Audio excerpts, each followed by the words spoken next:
C'est un constat plutôt inquiétant. L'humanité est en crise, une crise anthropologique provoquée par les progrès technologiques où l'intelligence artificielle rendrait les femmes et les hommes plus paresseux intellectuellement, physiquement. Et selon Pascal Pic, eh bien, c'est un danger qui pourrait nous mettre en état de servitude volontaire, dépendant de ces mêmes machines et nous faire du coup régresser. Pascal Pic est notre invité. Bonsoir. Bonsoir. Merci d'être avec nous. Vous êtes paléo-anthropologue, maître de conférences au Collège de France et vous êtes l'auteur du livre « Qui va prendre le pouvoir ? Les grands singes, les hommes politiques ou les robots ?» C'est aux éditions Odile Jacob. Alors la première partie de votre ouvrage est un bestiaire à clé où se côtoient le singe vert pour la question de l'écologie, l'orang-outan pour la tradition sociale, le babouin des savanes pour la question des femelles. Disons-le, toute ressemblance avec des personnages existants risque de ne pas être pure coïncidence. Alors, ça vous fait sourire, on va en profiter, on va d'ores et déjà regarder une image.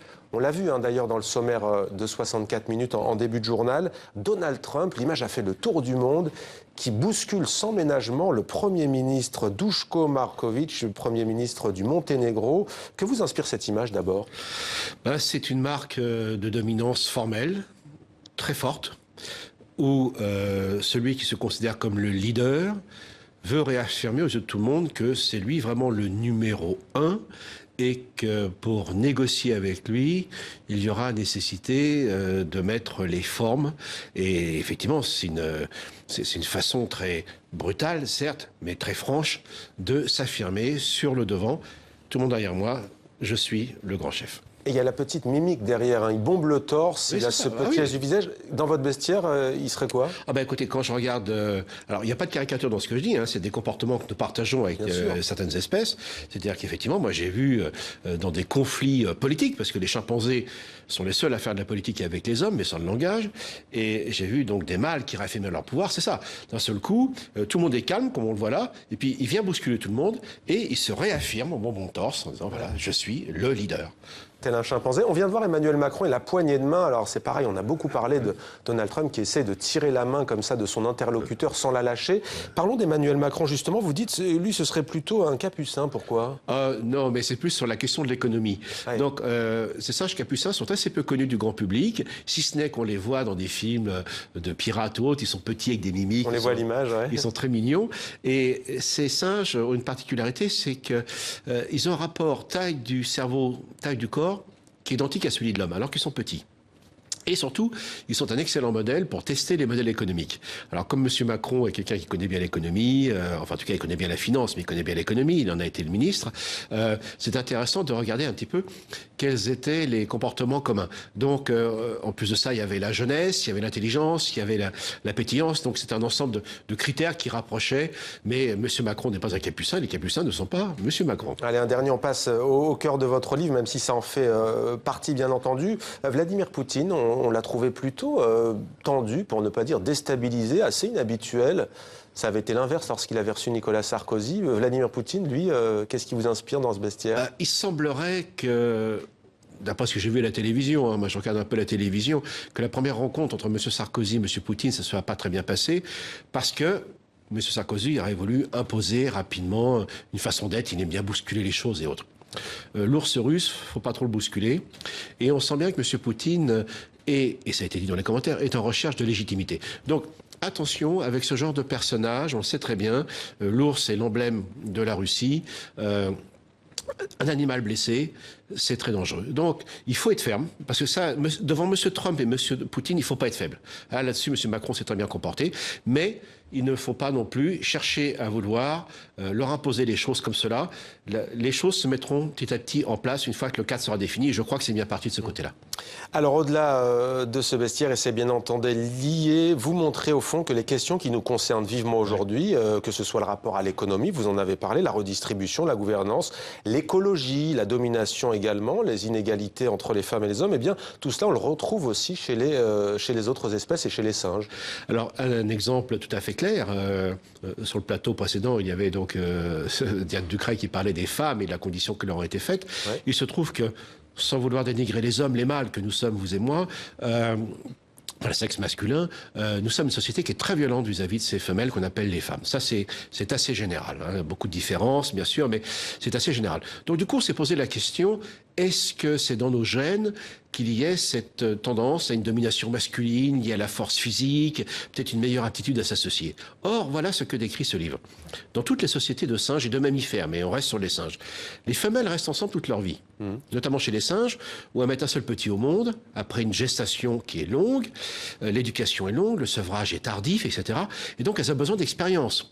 Donc les femelles ont tout intérêt à rester ensemble toute leur vie pour bénéficier d'une part du soutien des mères, des tantines, des sœurs pour l'expérience, contrôler le territoire et les ressources. Et surtout ces femelles, comme chez les babouins ou les macaques, sont très attentives à la qualité des mâles qui vont pénétrer dans leur groupe. Parce que chez toutes les espèces, il y a un des deux sexes qui s'en va. Donc la règle est que les femelles restent ensemble.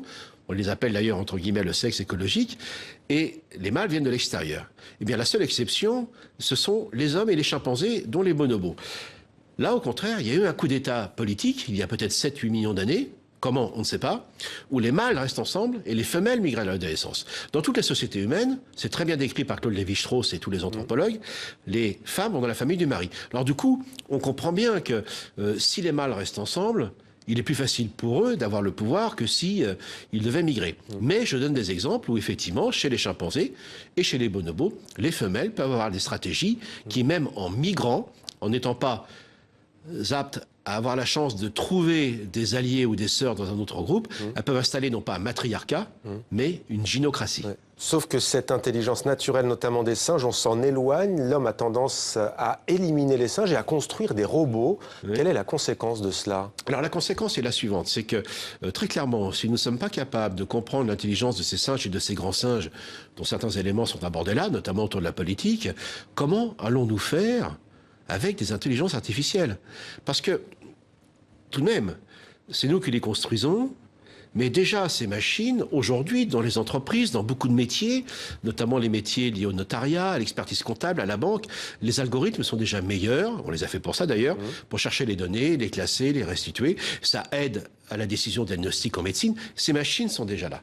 Mais la vraie question, c'est que des gens nous disent, ils vont se substituer à nous. Oui, sur des tâches qu'ils savent faire mieux que nous. Donc les métiers vont être réinventés.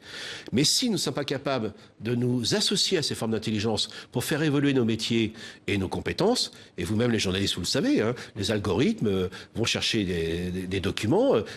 Dans le domaine du journalisme sportif, par exemple, il y a des machines qui écrivent très bien les articles, qui sont repris par l'ensemble de la presse. Donc ce monde est déjà là, il faut en avoir conscience. Donc ça engendre quoi? Ça engendre la paresse, ça engendre une subordination?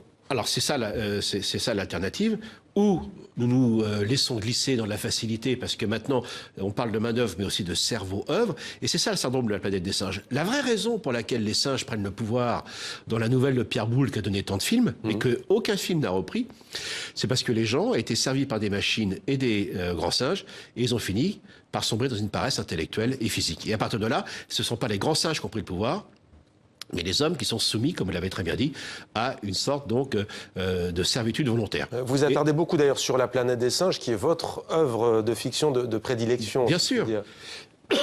C'était quand même étonnant. Cette œuvre a été écrite en 1963. Elle prolonge d'ailleurs peut-être aussi une autre œuvre dystopique. Dystopique, c'est contre l'utopie, qui était Le meilleur des mondes d'Aldous Huxley, qui avait déjà vu qu'effectivement le consumérisme, la facilité nous amenait à être esclaves de ces sollicitations. Et on y va tout droit. Excusez-moi, j'ai un chat dans la gorge. C'est pas grave, allez-y, vous pouvez le faire sortir. Alors, La planète des singes, donc on en parlait de Pierre Boulle. Comment éviter au juste de devenir les esclaves de ces robots, notamment, vous nous l'avez dit, en comprenant mieux l'intelligence naturelle, notamment des singes, mais au-delà? Ça apporte un confort aussi quand même, ces nouvelles technologies. Ça peut aider les personnes âgées, notamment. Vous avez parlé du diagnostic médical. Bien sûr, la médecine connectée, les assurances connectées, tout ça est là. Les diabétiques, attendez, quand on connaît l'odeur de traitement, tout ceci est là. Donc il y a des avantages absolument incontestables par rapport à cela. Mais il ne faut pas que ce soit perçu comme une substitution d'autres métiers. D'ailleurs, vous dites que le danger n'est pas celui des robots comme dans Terminator. Vous dites c'est le fait que nous allons nous engager dans une paresse intellectuelle et physique. Ce qui fait l'homme depuis 2 millions d'années, je ne suis pas paléanthropologue, c'est justement cette aptitude à penser le monde, être dans la fiction, dans l'imaginaire et de créer des environnements techniques et culturels. Et l'homme évolue extrêmement vite. D'ailleurs, Homo sapiens aurait supplanté Néandertal grâce à son pouvoir de fiction, dit-on. Exactement, oui, c'est ça, parce que on voit. Alors, il y avait de l'art avant avec Néandertal, il y avait des parures, il y avait des colorants, mais ce qui fait la différence, c'est pas une question d'espèce, hein, parce que l'Homo sapiens plus ancien, qui est contemporain de Néandertal, personne ne prend le pas. Et puis, il y a une explosion symbolique et culturelle qu'on voit exprimée par l'art pariétal et également par les parures et autres. Et là, ça veut dire qu'ils sont dans d'autres représentations du monde, et puis ils font un truc complètement dingue quand même. Imaginez que vous soyez, vous et moi, et ceux qui nous regardent, et celles qui nous regardent, il y a 70 000 ans, on arrive sur l'île de Timor, il y a la mer de Timor, et devant vous, c'est quoi? C'est la mer. 80 km de mer au minimum, mais ça, ils ne le savent pas. Et ils vont décider d'aller en Australie. Et là, ils n'avaient pas Google Maps, je peux me permettre de le rappeler. Et c'est ça qui fait l'imaginaire. Et justement, vous parlez du Timor et de cette région du monde. Est-ce qu'il y a aujourd'hui des sociétés qui tendent à résister justement à cette robotisation et à continuer à vivre, si on peut dire en harmonie, le mot est peut-être fort, mais avec leur environnement? Toutes les sociétés humaines modifient leurs environnements, comme toutes les espèces. Mais l'homme est quand même plus impactant. Écoutez, aujourd'hui, moi, je me suis retrouvé à l'UNESCO avec des chefs amérindiens. Donc, ils ont les plumes, mais ils ont le smartphone dans la main et ils gèrent les forêts avec donc les satellites de Microsoft, pour le nommer, parce qu'en l'occurrence, c'est une belle action. Donc voilà, faut pas se tromper. Ces technologies, c'est pour tout le monde, c'est pas que pour l'Occident. Et là, il va falloir qu'on soit vigilant parce que d'autres pays vont très vite. La Chine 4.0, je peux vous dire qu'elle est là. Personne ne parle d'Alibaba, de Tencent, de Baidu, qui sont quand même des réseaux. Alibaba, on en a beaucoup parlé. Non, mais il y a les deux autres, mais qui sont des réseaux quand même, qui sont à l'échelle mondiale et qui vont arriver chez nous. Donc, tout ça, c'est pas forcément des mauvaises nouvelles. Moi, je suis un évolutionniste, mais nous n'avons pas encore inventé la société. Nous sommes une société de travail qui a été basée depuis 50 ans sur le travail, le salariat, la redistribution. Aujourd'hui, on voit bien qu'il nous faut inventer une société avec ces machines, ces aides au travail, qui ne peuvent pas se substituer qu'à nos activités qu'on fait de nous des humains, mais qui exigent une politique, mais une politique qui sera avec les grands singes et avec les robots. C'est ça l'idée de ce livre, c'est de se dire que la politique est beaucoup plus ancienne qu'on l'imagine, qu'elle a toujours évolué, et qu'elle continuera à évoluer avec les robots cette fois. Merci beaucoup Pascal Pic. Qui va prendre le pouvoir, les grands singes, les hommes politiques ou les robots? C'est aux éditions Odile Jacob. Merci. Merci à vous.